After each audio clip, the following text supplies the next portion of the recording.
What's good, everyone? What is good? Welcome back to the channel with yours truly, of course, Machiavelli, and today we're back with another speed build. In today's speed build, we're going to be finishing up the southern house build that I did in the last part.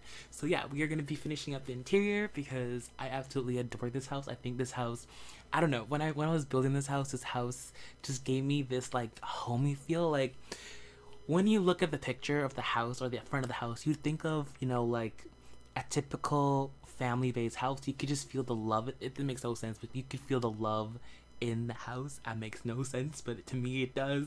But yeah, I just love the way this house looks. Honestly, I think from all my like turning it like real, like real to Sims 4 type of thing builds I've made, I think this has to be the most realistic one I've actually made. Like, I've literally lined up, I think I made the house look exactly like it does in the photo, and it kind of scares me because I think I did a pretty good job. Like, I'm actually super excited with this house. I love the way this house came out. I love the kitchen. I love how the kitchen has that little, it's supposed to be a pantry, but of course there's no pantries in The Sims 4. So I just turned it into the laundry room because why not? And so I added a laundry room into this house. It's in the kitchen. It's just so unique. I honestly was building this. I was like, you know what? This would be a really fun house for like my next generation of The Sims 4. I think of not Sims 4, but of the 100 Baby Challenge. I think they would love this house. I think this house would fit them so perfectly, so right, and I love this house. I think it looks great. But again, that's just me, and of course let me know your opinions and your thoughts down below. I'm super excited to hear it. But yeah, I absolutely love this house. I love the way it came out. I love the dark kitchen. It contrasts so well with the rest of the house. The light kitchen, the light living room, and then adding little dark accents with different colors into it. It's just a perfect blend of this house. Again, it's cozy, it's homey, it's you can feel the, not the love, but like the home or the family vibe coming off this house. And I love houses like that. Anything that makes me feel cozy and comfortable, and just, you know, you just want to like sit on the couch, drink a cup of hot chocolate, and just watch a TV show, you know, type of thing. I absolutely love. So I love this house. I adore it. But again, if you guys want this, it's on for the tray files are down below. My gallery is totally messed up right now. I cannot access the gallery. I actually could have accessed the gallery only yesterday when I was doing my my tutorial for the staircases. Hopefully that staircase, L-shaped stairs, hopefully you guys like that. Hopefully it helped. Honestly, my gallery is so messed up I can't access it. It's so stupid. So tray files is the way to go for right now. At least I will see whenever my gallery starts to work. I will try to upload as much build as I can up there, as I can to the gallery. But again, if you want this, tray files are the way to go, and tray files will be linked down below. Also, I want to give you guys a big thank you for all the love and support you guys have been showing me for the last few parts or last few days. Yeah, thank you guys, all the love, much appreciated.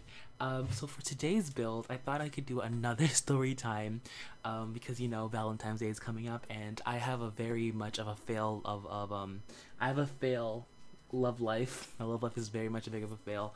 I thought I'd share some more of my stories just because I think you guys would love it. And I know these are like quote-unquote embarrassing, but I enjoy it. Like, they're my life experiences, and I love sharing that with people, you know, because then they can see insight into my life.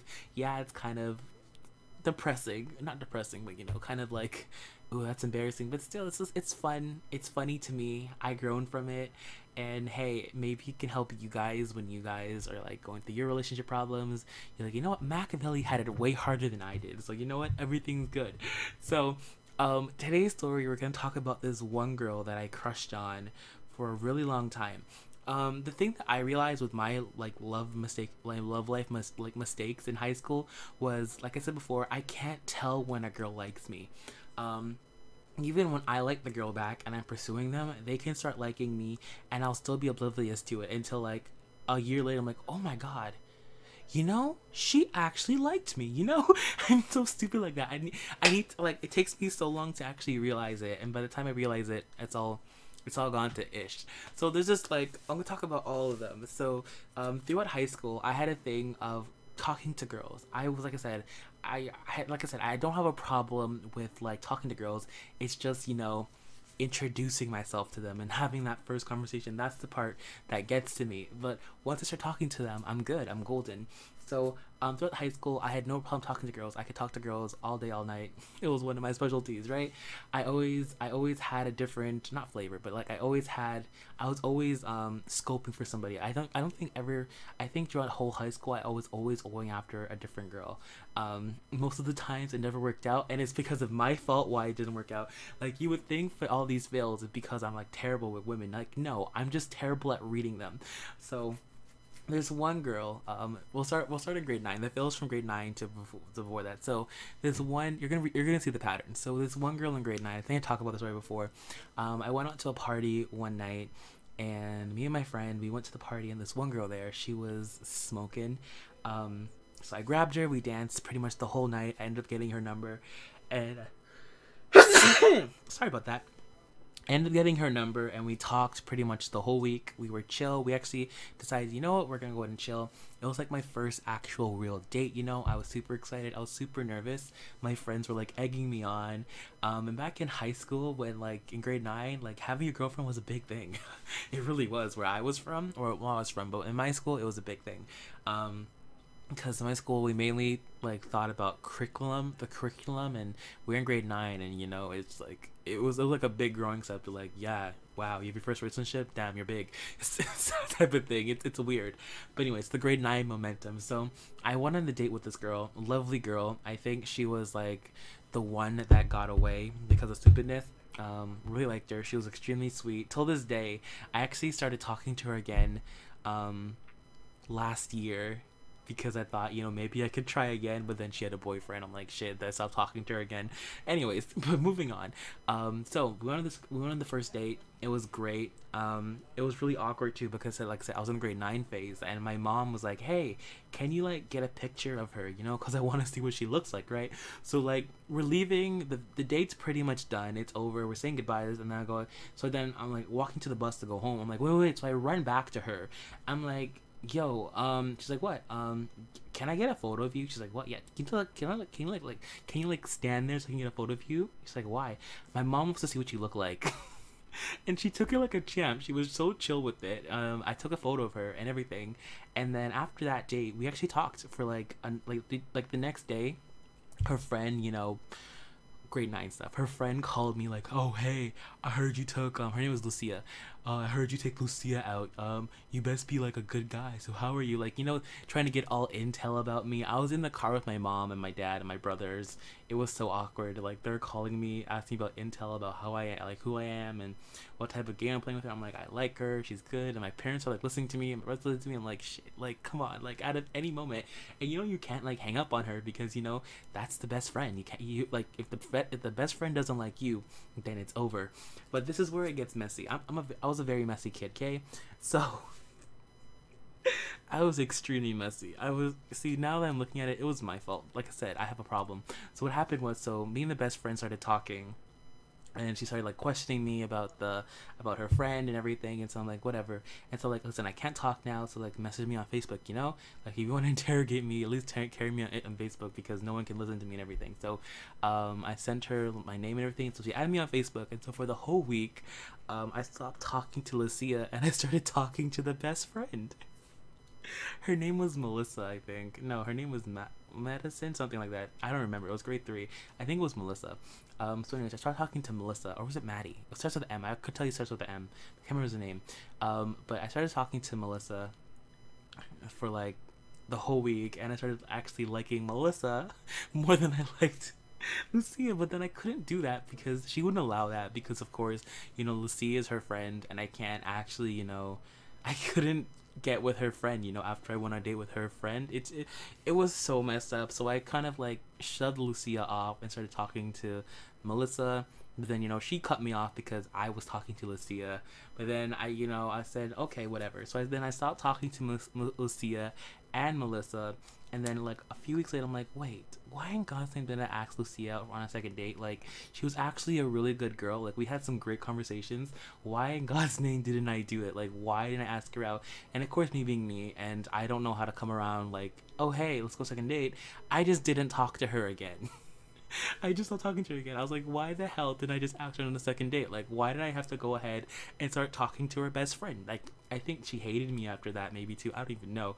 But yeah, I started talking to her best friend, and then I asked her out, and maybe that I don't know. I felt bad because I can't like ask out Lucia again, you know, after asking out the best friend. It doesn't work like that. And so, so nothing happened. Maybe I don't even think Maddie, I even told her. But anyways, so continuing the story. So Maddie and Lucia ended up having a fallout, and they stopped talking to each other. I didn't know about that till like the next year. That happened in grade 9. So grade 10 comes around, and Lucia is having her quinceañera, right? This is where it gets really messy. So so she's having her quinceañera, and I was like, yes, okay, I'll be happy to join the quinceañera.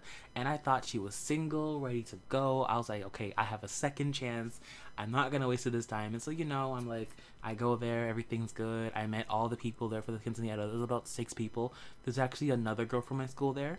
So it was kind of weird like that, because like, wait, aren't you from my school? It's like, oh, you're friends with her too? Anyways, but yeah, so there's like 6 people with there's 6 people there. It was all good. We were all having a good time. It was fun. I was like, my feelings for Lucia started developing more. I'm like, Malik, you're such an idiot. You should have never went for Melissa. You should have stuck with Lucia. Everything would have been great. Like, you're such an idiot, right? So I was like, okay, good. I'm gonna make up my mistake. And so everything goes on. I actually become really good friends with this guy there. His name was David. He was so chill, really good guy. We actually started. We hit it off. We hit it off like that. We were like, it was like, you know when you meet like a person for the first time, and then a week later you guys are like best pals. That's how it was, because because we were practicing for the quinceañera. We practiced it every Saturday for like from September to November. And so for the first like week or two, we like, after the second week, we were like good friends. Like we chatted on, like we texted each other. We were like really good friends. It was so weird like how quick we had such good banter. It was great. Like honestly, I miss him as a friend. He was a really good friend. And so we were chill, right? And so, of course, I want to say, yo, so his name was David, right? Yeah, I would say, yo, David. So, I like Lucia. Like, you want to help me out, right? But of course, I didn't have the guts to say that. Like, you know, that was out of nowhere. But then what happened was, the day before that, Lucia, not the day before that, but what happened was, before I could even tell Lucia that I liked her, Lucia came to me and realized, since I was good friends with David, she wanted my help trying to get to David. I'm like, so now I'm supposed to help the girl I like get with the guy that I'm friends with. Yeah, that's totally fine, right? I'm like, yeah, that's totally fine. I'll help you out. And so I helped them get together. And honestly, I was a depressed mess. I was so messed up that even like it got to the point where I couldn't even perform. Like I was so depressed. I'm like, how am I supposed to sit there and watch them flirt? I'm like trying to keep it to myself. It was painful. It was such a painful sight. I had to like, oh god, I was heartbroken. I was a mess. Like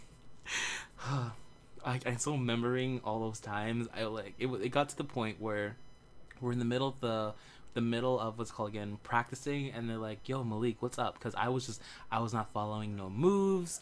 Everything was messed up because I was the main dancer. I'm a dancer. If you don't know, well, I'm not a dancer, but you know, I can dance. So I was like the main person, you know. I was the quote unquote best one there. Even though I should have been Lucia's party partner, but of course, you know, since they're dating, I had to like give it up because it was the right thing to do. That also killed me too, because they wanted me to be the main dancer because I was the best one there, but of course Lucia wanted David to be the dancer because that was her boyfriend at the time, and I was so crushed. I was mentally messed up because of like, I like you and you're just gonna, you know, it was anyways. It comes to that, like I had to like go home early that day because I just couldn't watch them be together. It was that bad. And I just realized that it was my fault because I messed up. I effed up in grade 9. And anyways, yeah, that's just the story. And then pretty much, if you want to know how it happened at the quinceañera, pretty much what happened was I went to the quinceañera. We did it. We totally messed up. It was really bad. They thought I was the lead again, but I totally was like not paying attention, and I totally messed up. So everyone messed up. It was really bad. It was a mess. It was a really bad mess. But you know, everyone laughed it off. It was a good time, and I stopped talking to her again. That's my solution to everything. Once the relationship is like done, I just stopped talking to you. I know that's bad, but like, what am I supposed to do? Like, I don't want to be friends with you, you know. I want to date you, but you're dating someone else. So like, we just stopped talking, and then I talked to her again a few weeks ago because she posted a picture on Instagram and it looked great. So I slid into her DMs, found out she had a boyfriend, and I stopped talking to her again. That's how it went. And so yeah, that's the story of the first girl. I have like multiple. Yeah, and the stories are gonna be pretty much the same. Well, they're pretty much gonna end the same way, but yeah. Anyways, guys, I hope you guys enjoyed this story, enjoyed the build. Thank you guys so much for watching, and of course, I'll see you guys in the next one. I am out. Deuces, peace, bye, guys. Isn't she lovely? Isn't she wonderful? Isn't she